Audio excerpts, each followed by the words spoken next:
If we are to evolve in a way that ensures these horrors are relegated to history books once and for all, we need to feel this. We need it to seep into our skin, to form another layer that informs the very direction we move. It needs to be burnt into our retinas, so when they try to blind us with untruths, we are able to see them.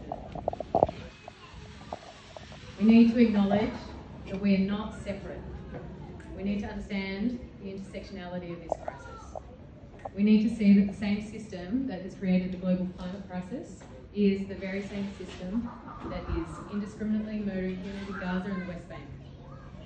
The system that has created a rampant mental health crisis in this country is the same system that created the colonial state of Israel by manipulating patriated, traumatized Jews on the back of the The system that robs this country's Indigenous children, women, men and elders of their lives, speech and voices is the exact same system that is ripping babies and children limb from limb in its bloody tirade. The system that pollutes our oceans, drills the seabeds, guts the earth of its heart is the very same system that is ethnically cleansing a people and torturing them before our very eyes. The exact system that is festering with sexual and domestic violence against women is the very same system as the one that has ripped away millions of women and thousands of pregnant women's ability to provide safety for their children, born and unborn. This is systemic. We are not separate. The people of Gaza are broadcasting their demise, screaming to us to see them, to help them, begging us to not look away in hopes we can save them. In doing so, they lose their sacred right to mourn. To use their rituals that see their loved one from this life with the respect and the love they deserve.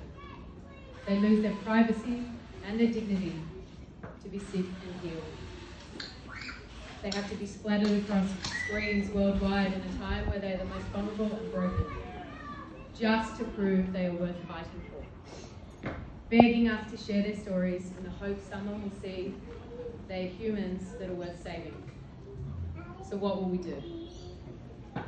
Palestinian professor, poet, writer and activist, and apparent funny guy, Raphael Alaria was murdered on December 7th. He wrote this poem not long before. If I must die, you must live. To tell my story, to sell my things, to buy a piece of cloth and some strings, make a poem with a tale. So that a child somewhere in Gaza, while looking heaven in the eye, awaiting his dad who left it ablaze, and bid no one farewell, not even to his flesh, not even to himself, sees the kite, my kite you made, flying up above, and thinks for a moment an angel is there, bringing back his love. If I must die, let it bring hope. Let it be a tale. It is completely normal to feel hopeless, but I implore you to put your hopelessness in context. Our hopelessness needs to be channeled into action, rooted in love and driven by humanity. Our hopelessness comes with an extreme amount of privilege. We can choose to turn away or acknowledge our interconnectedness and act for peace. So what will you do? Now the raffle ticket winners!